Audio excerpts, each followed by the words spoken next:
mianatra eo a-tongotry Jesosy isan'andro.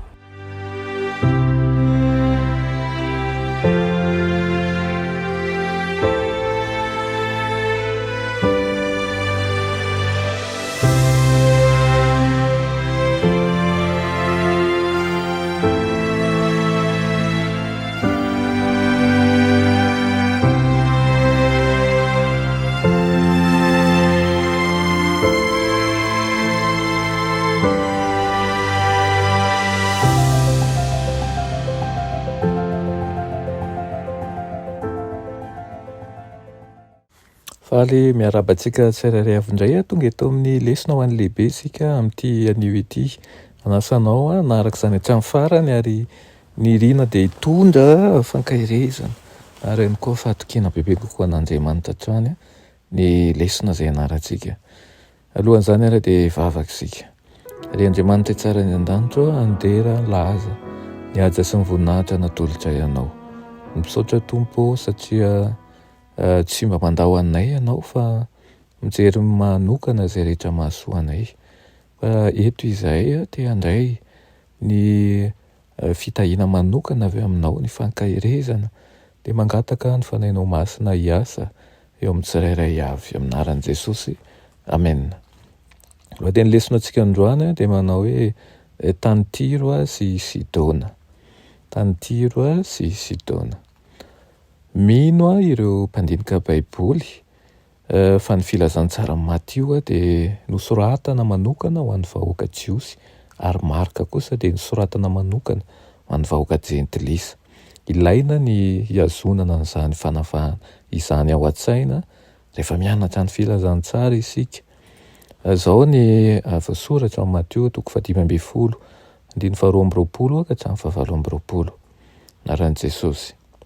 Arindro nisy vehivavy Kananita anankiray nivoaka avy tany tamin'izany tany izany ka niantsona nanao hoe mamindrafo ho amiko tompoko zanak'i Davido, ny zanako vavy ampahorian-demony loatra. Fa izy tsy namaly teny azy dia nanantona ny mpianany ka nangataka taminy nanao hoe roao izy fa miantso mafy ato aorianantsika.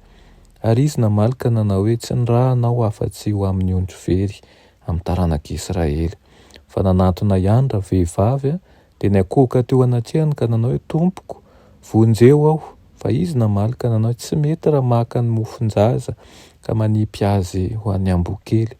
Fa io raha vehivavy marina izany tompoko, fa na dia ny amboa-kely aza mba mihinana an'izay sombitsombiny latsaka avy amin'ny latabatra ny tompony ihany. Dia namaly Jesosy ka nanao tamin'ny hoe raha vehivavy, lehibe ny finoanao, tongava aminao arak'izay rinao. Dia sitrana ny zanany vavy tamin'izay ora izay. Amen.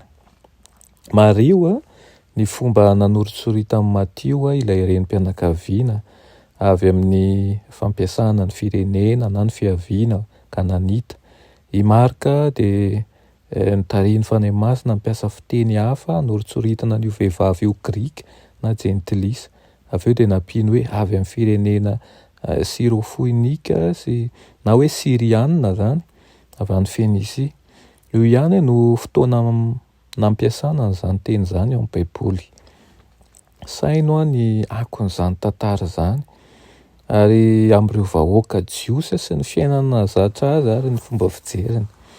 Ny mpiaino amin'ny Matio dia hahitan'ireo an'io reny io ho toy ny Jentilisa ary natao tsinotsinona. Izany dia avy amin'ny fanandramana ara-tantara ny ainan'ny vahoaka Jiosy niaraka tamin'ny Kananita, vahoaka izay mpanompo sampy izay vaty nahasolafaky ny firenen'izy ireo nandritra ny fotoana maharitra. Ny fomba fiainana sy ny fanao ratsiny. Na ireo mpianatry Kristy aza dia tsy nieritseritra velively fa mety hanana finoana io vehivavy io na mety ho tafiditra ao amin'ny fanjakan'Andriamanitra. Ao amin'ny Marka 7 ny vahoaka Jentilisa iresahan'ny Marka dia mety haneho fihetsika hafa amin'ny Jiosy iresahan'ny Matio. Tsy nanana fanandramana ratsy tahaka ny Jiosy tamin'ny Kananita ny Jentilisa ary raisokajy amin'ny Jentilisa mihitsy aza io vehivavy teraka Grika Sirofenisianina io. nanasitrana ny anankiray tamin'izy ireo Jesosy. Ho an'ny jentilisa dia reny be fitiavana no nandraisana an'io vehivavy io izay nitebitebiny amin'ny zanany vavy ary naniry ny asitrana ny tompo azy ihany koa ninona foky sy firenena ny aviany. Tsy namaly avy hatrany fangatahan'ilay vehivavy Kristy no raisiny tahaka ny ho nataony Jiosy taminy ity solotenan'ny firazanan'ny olona zombazombainy ity. Nataony izany mba ho tafalatsaka tao am-pony mpianatra ny fomba izay mangatsiaka sady tsy antitra mihitsy izay nandraisan'ny Jiosy sy ny toy izany, arak'izay nasehony taratra tamin'ny fomba izay nandraisany anjavehivavy sy ny fomba feno fangorana tiany andraisan'izy ireo ny ainany tamin'ny fahoriana tahaka azy io koa, arak'izay naseho mazava tamin'ny famaliana ny fangatana manaraka an'izany. Dia hita fa be fitiavana tokoa ny Tompo ary tsy mba manavaka kanefa mijery ny finoany tsirairay avy amintsika.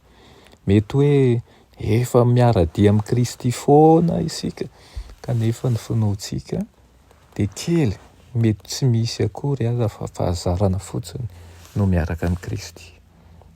Ny rina dia mba hitombo finoana amin'ny Tompo isika, manara-dia azy kanefa votony finoana ary mintso matoky fa mahavita zavatra be amin'ny fiainantsika tokoa izy. Dia rariny tsara indrindra ho anao izao manaraka izao fandarana izao, mitondra-mbavaka ho an'ny tsy salama, mitondra-mbavaka ho an'ireo kivy mba azo hery, mitondra-mbavaka ho an'ireo ankahalaina fa tsarovy fa Kristy dia feno fitiavana anao mandrakariva. Vavakisika, ry Andriamanitra tsara indrin-danitra mbola misaotra anao ny amin'izany teninao izany, misaotra tokoa fa tsy mba manavaka olona ianao. Ny olona mety manavaka fa ianao kosa dia mandray anay amin'ny fahafenony ary tsy mba mijery ny lasa anay fa mandray anay ho toy ny zanako mandrakariva. Mangataka aminao zahay mba ho kolokoloanao hatrany, mba hitomboanay ny finoanay eo aminao ary koa tsapanay fa mila miantoraka eny aminao tokoa izay raha te ho afaka ho amin'ny fananketsahana izao tontolo izao. Amin'ny anaran'i Jesosy, amen.